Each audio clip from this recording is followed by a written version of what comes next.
2025년에 우리 교회가 속해 있는 통합교단의 주제가 성령의 능력으로 부흥하는 교회로 이제 주제를 정하고, 교단 산하의 많은 교회들이 똑같은 주제를 가지고 주님의 마지막 지상 대명령인 복음 전파의 사명을 감당하기 위해서 열심히 달려가고 있습니다. 원래 저희 교회도 총회 주제에 발을 맞추어서 성령의 능력으로 부흥하는 교회라고 하는 표를 가지고 강권하여 데려다가 내 집을 채우라, 주님 명령해 주신 그 명령에 순종하면서 영유아 유치부에서부터 우리 장년에 이르기까지 모든 성도들이 함께 마음을 모아서 달려가고 있습니다. 오늘날 저와 여러분이 마주하고 있는 우리 시대적 상황이 어떤지를 잠시 한번 살펴보면 좋을 것 같습니다. 모두가 다 공감을 하시겠지만은 정말 힘들고 어려운 시절을 우리가 지나가고 있고, 모든 것이 다 혼란스럽습니다.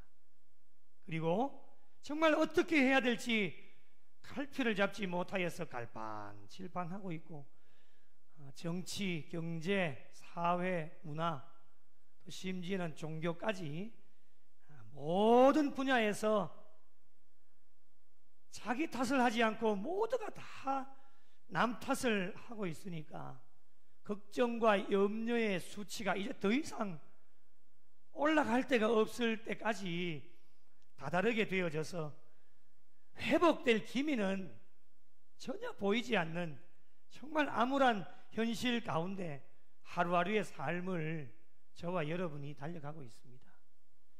이러한 시대적 상황 가운데에서 하나님께서 성령의 능력으로 부흥하는 교회가 되라고 명령을 해주셨는데, 육적으로 가만히 생각을 해보면 왜 하필이면 이때에 이런 명령을 주셨을까? 하나님의 명령이 생각을 해보면 좀 무겁기도 하고, 이렇게 어려운 상황 속에서 어떻게 복음을 전하란 말인가, 그런 마음도 들기도 하고, 또 하나님의 명령이니까 순종하지 않을 수는 없고 순종해야 되는데 걱정부터가 앞서게 되어집니다. 그러나 영적으로 우리가 생각을 해보면 복음 전파의 사명은 여러분 아시다시피 시대적 상황과는 전혀 상관없이 주어지는 것이 하나님의 명령이기 때문에, 그 하나님의 명령 앞에 저와 여러분이 할 수 있는 일은 무엇이냐? 하나밖에 없습니다. 순종밖에는 없습니다. 그런 측면에서 볼 때에 시대적 상황이 어려운 것은 하루 이틀 일이 아니었습니다. 지나온 과거를 돌아보면 얼마나 힘들고 어려울 때가 많았습니까? 우리 어르신들의 말씀을 들어보면 다 공감하는 바 아니겠습니까? 정말 힘들고 어려울 때가 많았습니다. 육적으로도 그랬고 영적으로도 그랬고 말이죠. 오늘날 우리의 시대적 상황은 어떻습니까? 과거와 비교를 해보면 더하면 더했지 덜한 것은 없습니다. 그러면 앞으로는 어떨까요? 좀 덜했으면 참 좋겠는데, 제가 판단하기로는 이 마지막 시대에 앞으로 더 힘들고 어려운 고난과 환난과 핍박이 우리를 기다리고 있습니다. 마지막 시대에 사탄과 마귀는 단 한 사람이라도 더 무너뜨리기 위해서 수단과 방법을 가리지 않고 온갖 것들로 저와 여러분을 유혹하고 있기 때문에 어려움들이 상당히 많습니다. 여러분, 중요한 것은 무엇입니까? 어느 때이든지 시대가 어렵고 힘들다고 해서 하나님의 명령이 멈추어지거나 사라지지는 않습니다. 하나님의 명령에는 정해진 유효기간이 없기 때문에 과거에도 오늘도 내일도 하나님의 명령은 계속되어져서 하나님의 명령에 순종할 의무 또한 사라지지 않습니다.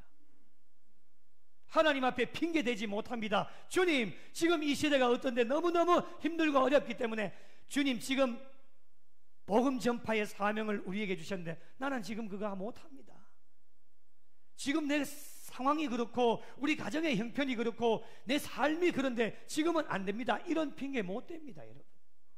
여러분, 그런 형편과 처지 하나님 모르실 것 같습니까? 다 알고 계십니다.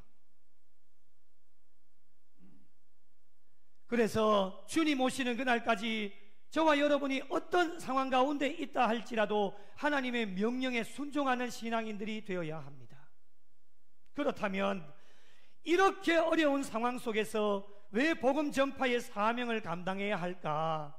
여러분, 그 이유를 크게 세 가지로 나누어 볼 수 있습니다. 첫째는 복음 전파의 사명을 감당하는 이유는 한 영혼이라도 더 건져내기 위해서입니다. 믿으시면 아멘. 한 영혼이라도, 많은 사람 아닙니다. 한 영혼이라도 더 건져내기 위해서. 왜 우리가 복음 전파의 사명을 감당해야 되느냐? 대부분의 사람들이 가장 많이 하는 답 중에 바로 이걸 겁니다. 영혼 구원을 위해서. 원론적인 답변 아닙니까? 마지막 때에 주님 언제 오실지 알 수는 없지만 우리가 지금 살아가고 있는 이 시대적 상황을 보면 정말 주님 오실 날이 얼마 남지 않았다라고 하는 것을 영적으로 분별할 수 있기 때문에 저희들 주변에는 아직까지도 예수 믿지 않는 자들이 많이 있어서 여러분, 우리가 영적으로 그들을 바라보면 얼마나 불쌍합니까? 내 사랑하는 남편 예수 믿지 않습니다. 얼마나 안타깝습니까? 불쌍하잖아요. 예수 믿지 않고 죽으면 그들의 마지막 종착역이 어디인지 저와 여러분은 확실하게 알고 있지 않습니까? 그렇기 때문에 정말 안타깝고 애타는 마음으로 복음 전파의 사명을 감당하고 있습니다. 이렇게 원론적인 이유로 인해서 하나님의 명령에 순종하는 일이 형통하게 잘 풀리면 전도보다도 더 기쁘고 행복한 일이 있겠습니까? 저는 없다고 생각합니다. 잃어버린 한 영혼이 주님께로 돌아올 때에 그 기쁨은 어떤 것과도 비교를 할 수가 없습니다. 저는 사역자로 교육전사를 96년 4월부터 시작해서 지금까지 달려오고 있는데요, 설교를 할 때마다 느껴지는 것은 성전의 문이 보입니다. 앞에서 설교를 하다 보니까. 그러면요, 잃어버린 한 영혼이 교회로 돌아오면요, 문을 삐걱 열고 들어오면요, 정말 기분 좋은 거예요. 설교를 멈추고 막 춤추고 싶어요. 얼마나 기쁜지. 여러분, 하나님은 어떠실까요? 잃어버린 한 영혼이 주님께로 돌아오면 하나님이 춤추시는 거예요. 그걸 한번 상상해 보세요. 하나님도 춤추시는데 우리는 어떨까요? 우리도 기뻐하겠죠. 얼마나 기쁠까요? 그것을 누가복음 15장 7절에 이렇게 표현을 하고 있어요. 같이 한번 읽어보실까요? 시작. 내가 너희에게 이르노니 이와 같이 죄인 한 사람이 회개하면 하늘에서는 회개할 것 없는 의인 99으로 말미암아 기뻐하는 것보다 더하리라. 아멘. 여러분보다도, 죄송한 표현이지만 여러분보다도 잃어버린 한 영혼이 교회로 돌아오면 그것을 더 기뻐하신다는 거예요. 그것이 하나님 아버지의 마음입니다. 매일매일 매주마다 이렇게 되어지면 얼마나 좋겠습니까? 얼마나 좋겠습니까? 매주마다 좋겠죠? 활짝 문을 열고 예수 믿지 않은 사람들이 몰려 들어오면 얼마나 좋겠습니까? 왠지 둘러보면 새가족 같은 분이 한 분 앉아 계시면 기분 좋지요? 찬양대도 기분 좋지요? 거기서 다 보실 수 있으니까, 그죠? 얼마나 저 사람이 누굴까? 저도 그래요. 이렇게 둘러보면 분명히 저분은 어디서 오셨지? 막 설교를 하면서도 그런 생각이 막 드는 거예요. 궁금하잖아요. 가서 물어보고 싶은데 얼마나 기분이 좋을까요? 하나님께서도 그런 마음 아닐까요? 그 마음이 우리에게도 있는 거예요. 얼마나 기분이 좋아요.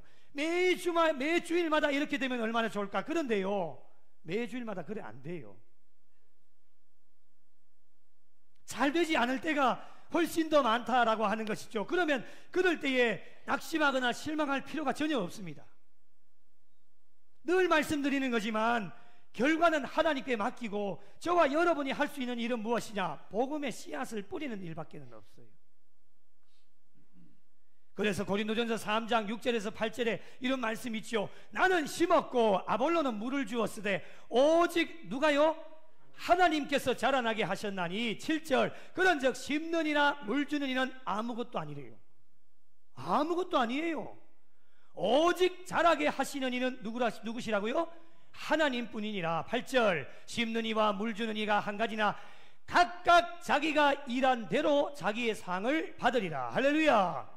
여러분, 복음의 씨앗을 뿌리는 것만으로도 하나님께서는 상을 주시겠다 약속하여 주고 계시기 때문에, 그래서 결과는 하나님께 맡기고 때를 얻든지 못 얻든지 복음의 씨앗을 뿌리는 일에 최선을 다해 달려가면 됩니다.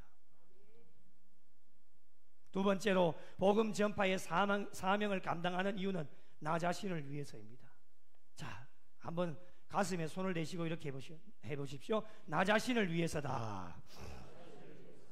다시 한번요. 나 자신을 위해서다. 여러분이 왜 복음 전파의 사명을 감당해야 되는지 잘 들어보셔요. 복음 전파의 사명을 감당해야 될 이유 첫 번째가 믿지 않는 자들에게 포커스가 맞추어졌다라면, 두 번째 이유는 나 자신에게 포커스가 맞춰져 있습니다. 나중에도 설명을 드리겠지만 복음 전파의 사명을 감당하면 나 자신에게 유익이 되어진다는 거예요. 좋게 하시겠다는 겁니다. 왜 그렇습니까? 복음을 전하기 위해서 그냥 전하지 않습니다. 내가 복음을 전해야 되겠다라고 생각을 한다면 나의 믿음과 신앙을 먼저 점검할 수 있어서 좋습니다. 그냥 전할 수 있습니까?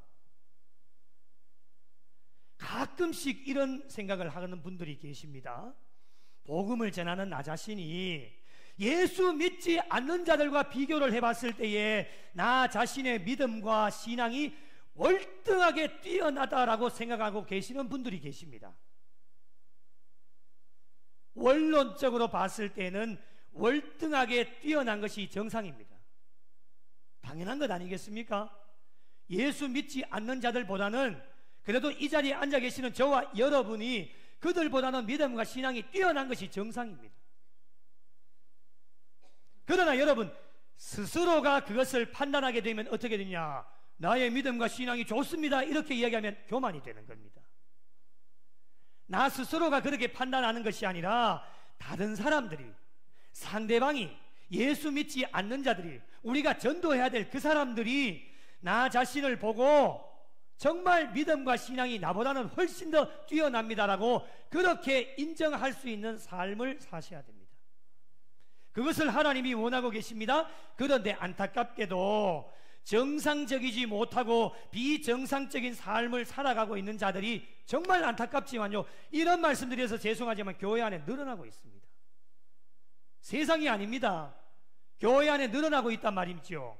그래서 교회의, 기독교의 그리스도인들의 이미지가 조금씩 회복되고는 있지만은 세상 사람들이 기독교 그리스도인들 인정하지 않습니다.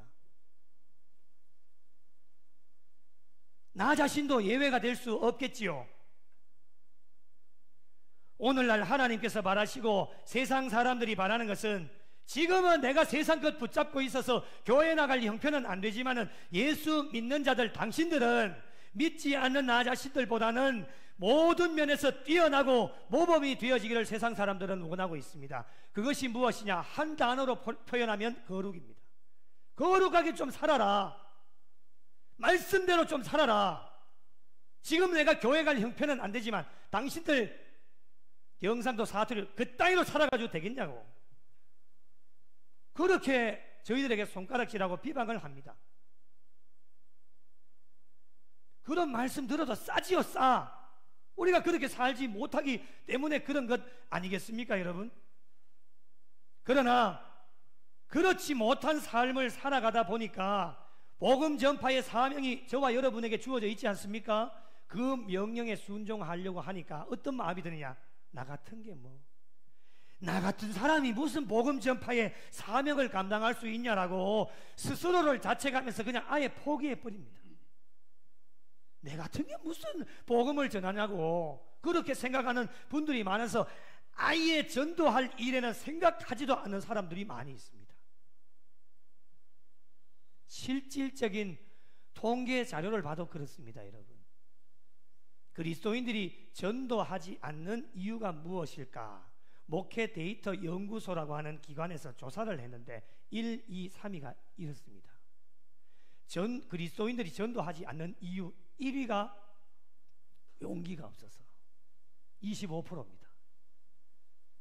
용기가 없는 것도 믿음이 없는 겁니다. 분명히 주님께서는 승천하시면서 제자들에게 마지막 지상 대명령을 주시면서 내가 임마누엘로 너와 함께 할 것이다, 분명하게 약속해 주셨습니다. 그런데도 용기가 없는 겁니다. 25%. 그 다음 2위가 아직 전도할 만한 신앙 수준이 안 되어서 20%입니다. 3위, 신앙인으로 모범적인 삶을 살지 못해서 20%입니다. 세 가지를 합하면 65%입니다. 정말 하나님 앞에서 우리가 부족하고 연약하다, 믿음과 신앙도 부족하지요. 완벽한 사람이 어디 있겠습니까? 정말 이것을 진심으로 하나님 앞에서 고백한다면 여러분 더욱더 전도를 포기하시면 안 됩니다. 그 이유가 무엇입니까? 여러분, 누가 누구를 평가할 수 있겠습니까? 아무도 평가하지 못합니다. 부족한 저도 여러분 평가하지 않습니다. 당신 믿음이 왜 이렇습니까? 이런 말씀 드리지 않습니다. 큰일 날 일입니다. 평가하시는 분은 오직 한 분, 하나님밖에는 없습니다. 그리고 로마서 3장 10절 기록된 바 의인은 없나니 하나도 없으며 분명하게 말씀해 주셨기 때문에 여러분, 하나님 앞에서 보면 저와 여러분 모두가 죄인들이기 때문에 정말 진심으로 우리가 죄인이라고 고백한다라고 한다면 의인의 삶을 살기 위해서라도 복음 전파의 사명을 감당하셔야 됩니다. 복음을 전하려고 마음만 먹으면 그냥 전할 수 없기 때문에 여러분, 나의 믿음과 신앙을 점검하게 되어지고 누군가에게는 본이 되어져야 되는데 본이 되는 삶이 무엇인지를 생각하게 하셔서 여러분의 모든 삶에 교회에서나 세상에서나 말도 조심하고 행동도 조심하게 되어져서 복음 전파의 사명을 감당하다 보면 나의 믿음과 신앙도 성숙하게 되어집니다. 그리고 나를 통하여 선포되어지는 복음을 듣고 많은 영혼들이 주님께로 돌아오는 놀라운 하나님의 역사도 일어나게 하십니다. 그래서 부족하고 연약한 저희들을 위해서 복음 전파의 사명의 명령을 저와 여러분에게 허락해 주시는 겁니다. 그래서 이제는 부족합니다, 나는 용기가 없습니다, 이런 이야기 하지 마십시오. 그건 하나님 앞에 핑계거리가 안 됩니다. 임마누엘로 함께 해주시겠다 약속하여 주셨으니까 이제는 가면 됩니다. 가서 할 말을 가르쳐 주시기 때문에 어떤 말씀을 하시더라도 복음으로 또한 삶으로 기도하면서 복음을 전하면 결과는 하나님께 달려있는 겁니다. 나 자신을 위해서 복음 전파의 사명을 감당하면 우리의 믿음과 신앙도 성숙되어질 수 있는 놀라운 일들이 저와 여러분에게 일어나게 됩니다. 세 번째로 복음 전파의 사명을 감당하는 이유는 다른 데 신경을 쓰지 않게 하기 위해서 복음 전파의 사명을 저와 여러분에게 허락해 주셨습니다. 복음 전파의 사명에 온 성도들이 하나로 마음을 모으고 관심을 집중시키면요, 다른 데 신경 쓰지 않습니다. 부흥하는 교회의 특징을 한번 보십시오. 주변에 한번 둘러보시라고요. 교회가 온전히 부흥하는 일에만 신경을 씁니다. 그리고 다른 데 신경 쓰지 않습니다. 그 결과 교회는 부흥하게 됩니다. 그런데요, 교회 부흥에 별로 관심이 없는 교회는 성도들이 다른 데 신경을 씁니다.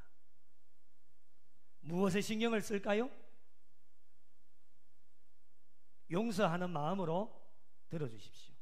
시기하고 질투하고 미워하고 자리다툼하고 교회의 직분이 권력이 되어서 줄 세우기 하고 교회를 향한 분명한 하나님의 뜻이 있는데 그 하나님의 뜻은 온데간데 없고 나의 뜻, 나의 생각만 관철시키려고 수단과 방법을 가리지 않고 성도들 간의 친교와 교제도 없습니다. 칭찬도 없습니다. 무슨 일을 할 때마다 원망하고 불평을 가득하게 되어지니까 교회가 부흥할 수 있겠습니까? 자, 한번 이야기해 보십시오. 교회 그렇게 하면 교회 부흥할 수 있겠습니까? 자, 시온 찬양대 그래 하면 교회 부흥할 수 있을까요? 예? 어떻게 하셨어요? 그런 교회 있으면 저한테 좀 알려줘 보세요. 그렇게 해가지고 부흥한 교회가 있으면 저한테 좀 알려줘 보세요. 부흥하는 데 집중을 해야 되는데 다른 데 신경을 쓰는 거예요. 그래서 교회는 다른 정책이 필요가 없어요. 주님이 마지막 주신 지상 대명령 이것만 잘 순종해도 다른 데 신경 쓰지 않습니다. 여러분, 시기하고 질투하고 미워하고 다른 사람 허물 찾아내려고 하는 그런 시간에 복음 전하십시오.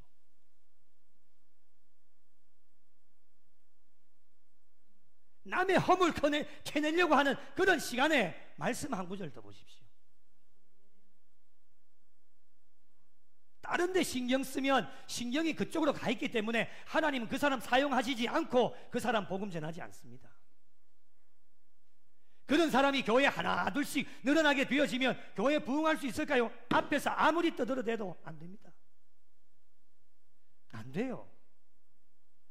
그래서 하나님은 왜 이런 시기에 우리에게 이런 명령을 주셨을까? 다른 데 신경 쓰지 말라고. 다른 데 신경 쓰지 말고 오직 교회의 부흥만을 위해서 달려가라고. 이 명령 앞에 우리가 부족하고 연약하지만 오늘 또 주님께서는 이런 자들 앞에서 하나님께서 명령을 주시는 겁니다. 그러므로 모든 성도들이 복음 전파의 사명을 감당하는 일에만 집중하고 마음을 하나로 모으면 다른 생각 절대로 하지 않습니다. 나는 죽고 예수로만 사는, 한번 따라 하실까요? 나는 죽고 예수로만 사는, 예, 그런 삶이 되어야 됩니다. 나는 죽어야 됩니다. 오직 교회의 부흥을 위하여서 나는 죽어야 돼요. 예수만 살 수 있는. 그리고 나는 없고, 따라해 보세요. 나는 없고 상대방만 높여주면 됩니다. 예, 그런 삶을 사시면 됩니다. 내가 자꾸 드러나려고 하니까 교회에 문제가 되는 거예요. 나는 없어요. 예수를 믿는 순간 십자가에 모든 것을 다 못 박았기 때문에 나는 없다고요. 왜 자꾸 나를 드러내려고 해요? 그런 교회는 부흥할 수가 없어요. 목사도 죽어야 되고 목사도 뒤로 빠져야 돼요.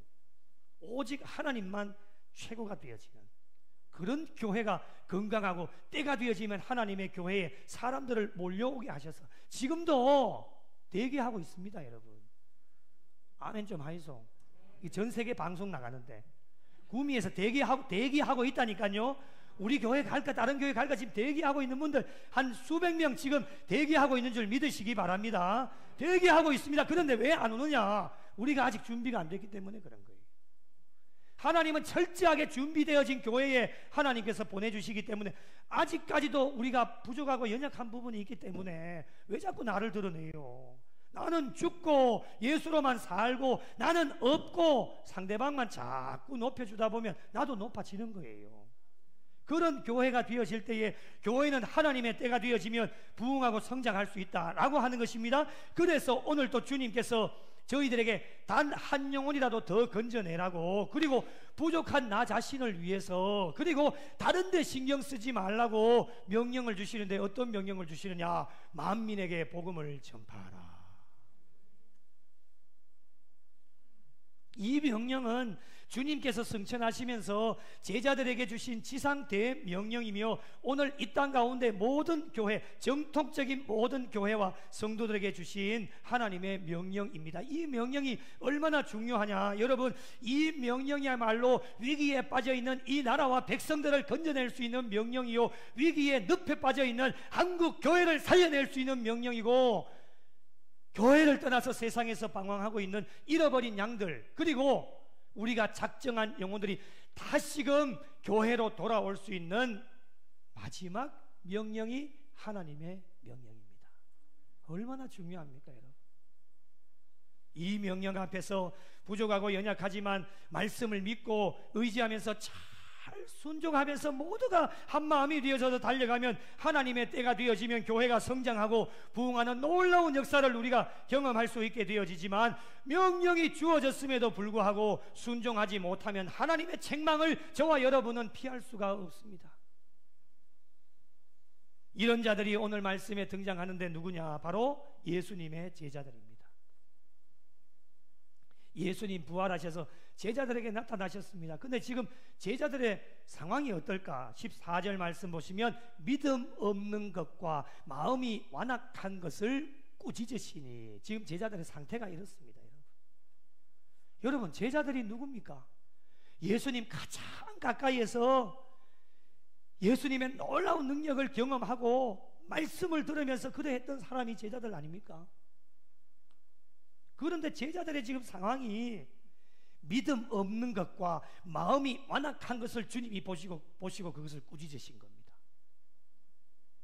오늘날로 보면요, 믿음이 없는 것이라고 하는 것은 예수를 믿지 않는 불신앙이 아닙니다. 믿음 없는 것이라고 하는 것은 믿음이 연약한 상태를 가리킵니다. 오늘날로 말하면 믿음이 정상이 돼야 됩니다. 정상. 그런데 비정상적인 거예요. 비정상적인 것, 정상에서 떨어져 있는 것, 예수를 믿기는 믿는데 온전한 순종이 되어지지 못하는 것을 말씀하고 있는 겁니다. 그리고 마음이 완악한 것을 주석에 보니까 이렇게 표현을 합니다. 확실한 증거를 거절하는 굳은 마음. 확실한 증거에 순종하지 아니하여 믿는 것을 거절하는 것. 여러분, 여기서 말씀하시는 확실한 증거라고 하는 것이 무엇입니까? 예수님의 부활입니다. 확실한 증거 아닙니까? 제자들에게 나타나셨지 않습니까? 이 확실한 증거를 믿지 않는 겁니다. 여러분, 예수 그리스도를 믿고 따라가는 제자들이라면은 예수님의 부활을 보고 믿는 것이 아니라 보지 않고도 믿을 수 있는 자들이 제자들이 되어야 되고, 예수님의 부활을 직접 목격하고 와서 예수님 부활하셨습니다라고 전하면은 그 전한 말을 믿는 자들이 되어야 되는데, 오늘 말씀해 보니까 예수님의 제자들은 믿지 못하는 연약한 자들이 되었다라고 말씀하고 있습니다. 여러분, 이런 자들에게 주님께서 변함없이 명령을 주시는 것이 무엇이냐? 여러분, 15절 말씀 같이 읽겠습니다. 시작.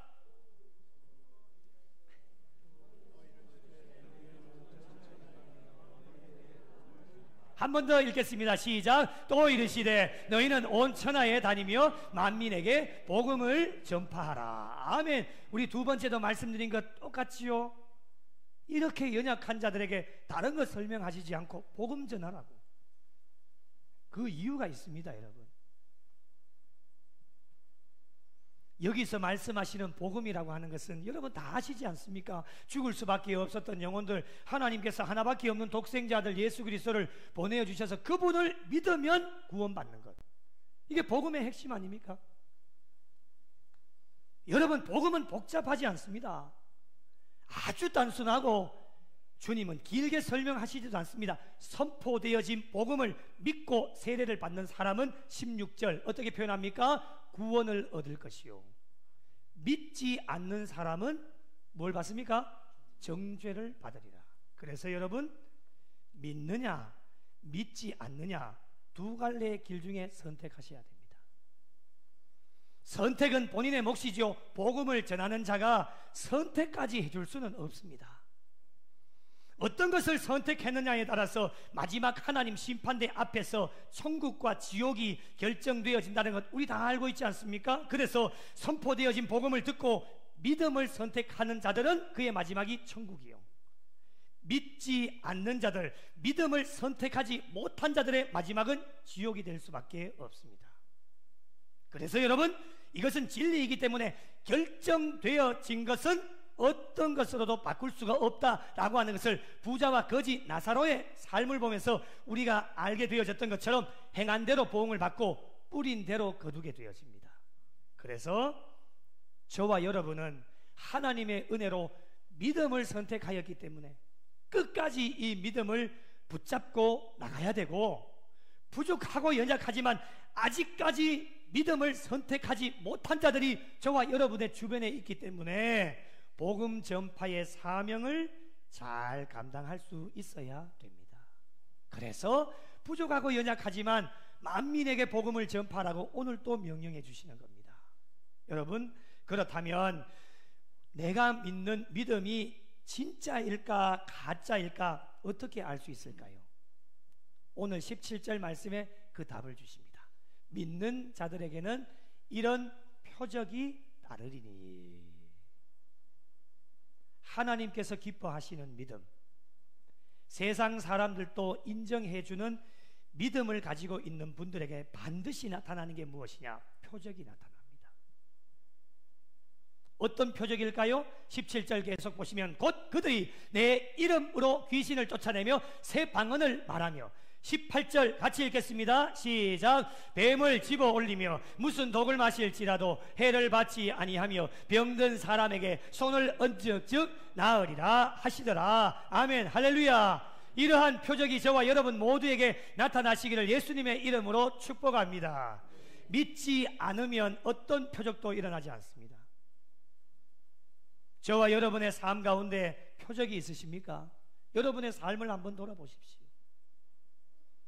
표적이 있다라면 하나님을 제대로 믿고 있다라고 하는 증거요, 복음 전파의 사명을 잘 감당하고 순종하는 자들입니다. 그런데 표적이 없다라고 한다라면 예수를 제대로 믿지 못하는 증거요, 복음 전파의 사명에 불순종하고 있는 자들이다라고 말씀드릴 수 있습니다.